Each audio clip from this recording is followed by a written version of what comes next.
আসসালামু আলাইকুম। সংবাদে আপনাদের সবাইকে স্বাগত জানাচ্ছি। আমি ফিরোজ তোহা। শুরুতেই সংবাদ শিরোনাম।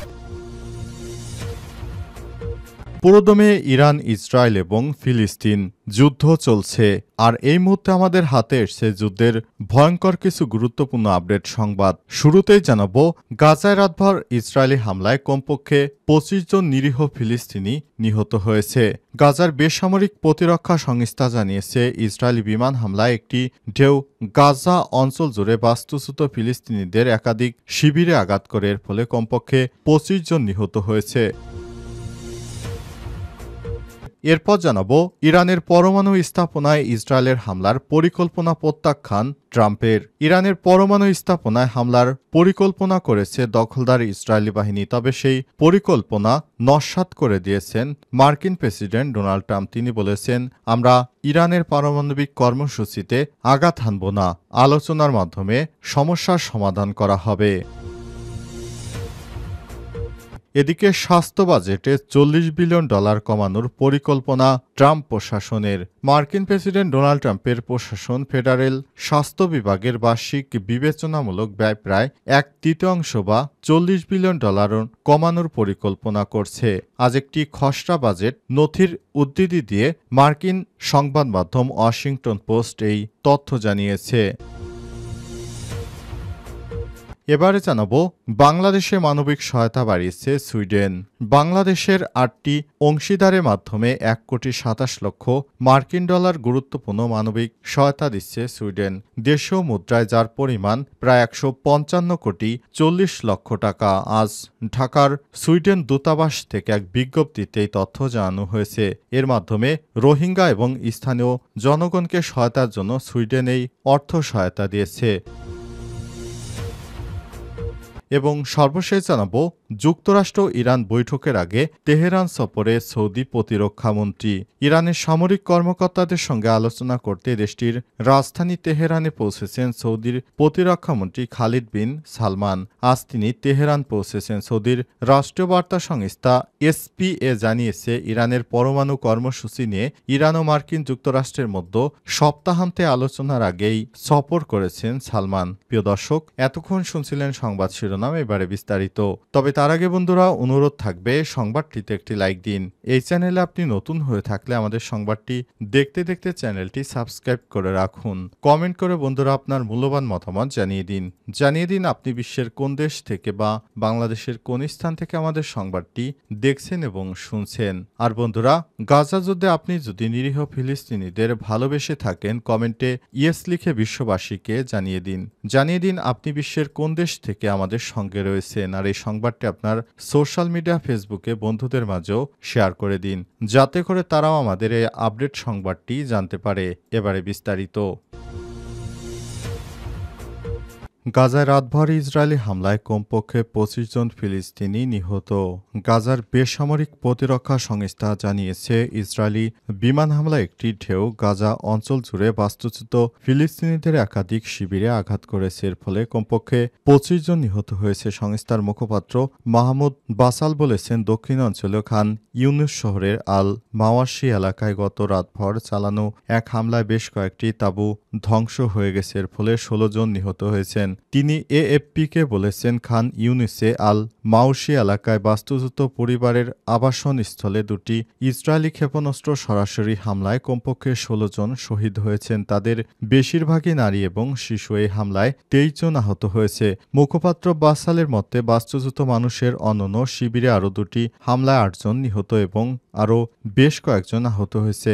বাসাল আরও বলেছেন, উত্তরাঞ্চলীয় শহরে বেইত লাহিয়ায় তাঁবুতে হামলায় 7 জন নিহত এবং অন্যদিকে আল মাওয়াশি এলাকায় কাছে আরেকটি হামলায় তাঁবুতে বসবাসকারী এক বাবা এবং তার সন্তান নিহত হয়েছে। প্রসঙ্গত, যুদ্ধবিরতি চুক্তি ভঙ্গ করে গাজায় গত মাসের 18 তারিখ থেকে আবার অব্যাহত হামলা চালাচ্ছে ফিলিস্তিনে হামলা চালাচ্ছে দখলদার ইসরায়েলি বাহিনী। এই হামলায় এ পর্যন্ত 51,750 জন নিহত হয়েছে। তবে গাজার সূত্র থেকে জানা গেছে, নিহতের সংখ্যা 61,000-এর উপরে।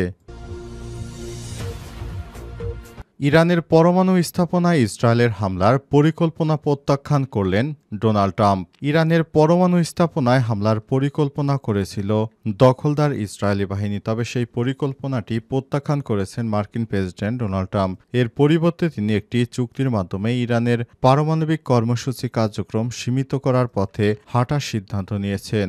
আজ মার্কিন সংবাদ মাধ্যম নিউ ইয়র্ক টাইমস হোয়াইট হাউসের কর্মকর্তা সংশ্লিষ্ট বিভিন্ন সূত্রের বিবৃতিতে এক প্রতিবেদনে তথ্য নিশ্চিত করেছে।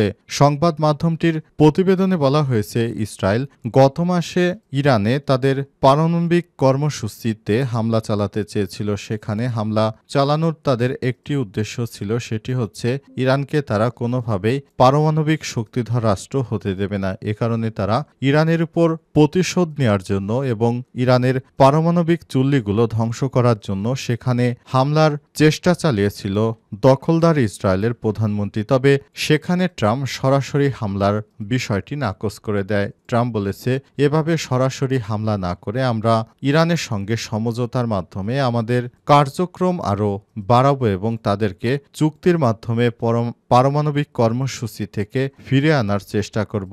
এ কারণে তারা সেদিন ওমানের মাস্কোটে একটি বৈঠকের আয়োজন করেছিল। যুক্তরাষ্ট্রের মধ্যপ্রাচ্য বিষয়ক দূত উইটকপের সঙ্গে বিষয়টি নিয়ে আলোচনা হয়েছে ইরানের পররাষ্ট্রমন্ত্রী আব্বাস আরাগচির সঙ্গে। সেখানে ইরানকে তাদের পারমাণবিক কর্মসূচি সীমিতকরণ করার জন্য যুক্তরাষ্ট্রের পক্ষ থেকে জানানো হয়েছে এবং যুক্তরাষ্ট্র সরাসরি জানিয়েছে, ইরান যদি তাদের পারমাণবিক কর্মসূচি সীমিত না করে তাহলে যুক্তরাষ্ট্র ইরানের সেসব পারমাণবিক স্থাপনাগুলোতে তারা সামরিক অভিযান চালাবে। আবারও আগামীতে ইতালির রোমে নতুন করে পারমাণবিক ইস্যু নিয়ে ইরান যুক্তরাষ্ট্রের আলোচনার কথা হয়েছে আগামী শনিবার। এ বিষয়ে দুই দেশের মধ্যে আবার পারস্পরিক বৈঠক অনুষ্ঠিত হচ্ছে। স্বাস্থ্য বাজেট $40 বিলিয়ন কমানোর পরিকল্পনা ট্রাম্প প্রশাসনের।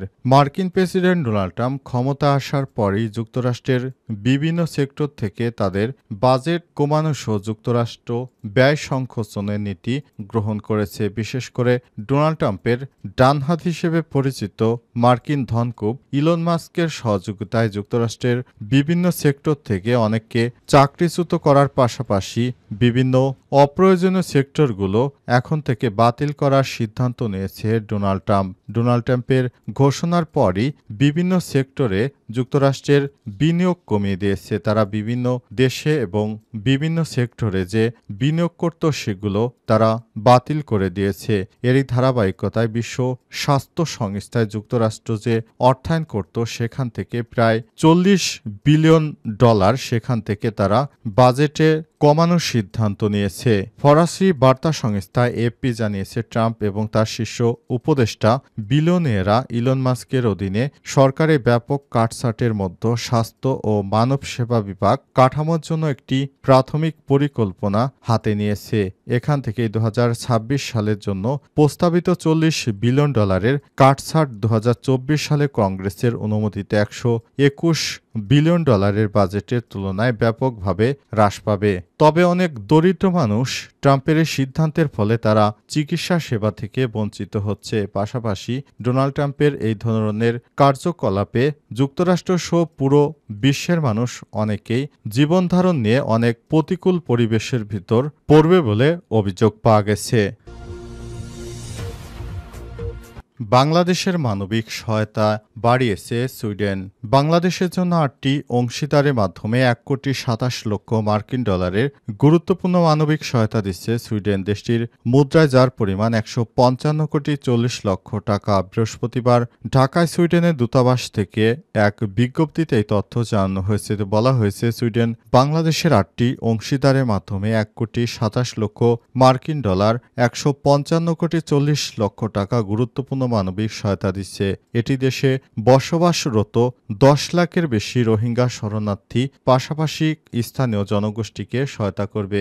বিশেষ করে কক্সবাজারের বিভিন্ন স্থানে মানবিক সহায়তার জন্য সুইডেন থেকে এই সহায়তার প্যাকেজ ঘোষণা করেছে। সেখানে জানানো হয়েছে যে বাংলাদেশে সুইডেনের পক্ষ থেকে যে কার্যক্রম হাতে নেওয়া হয়েছে সেটি অব্যাহত রয়েছে। বাংলাদেশে রোহিঙ্গারা মিয়ানমার থেকে পালিয়ে এসে আশ্রয় নিয়েছে।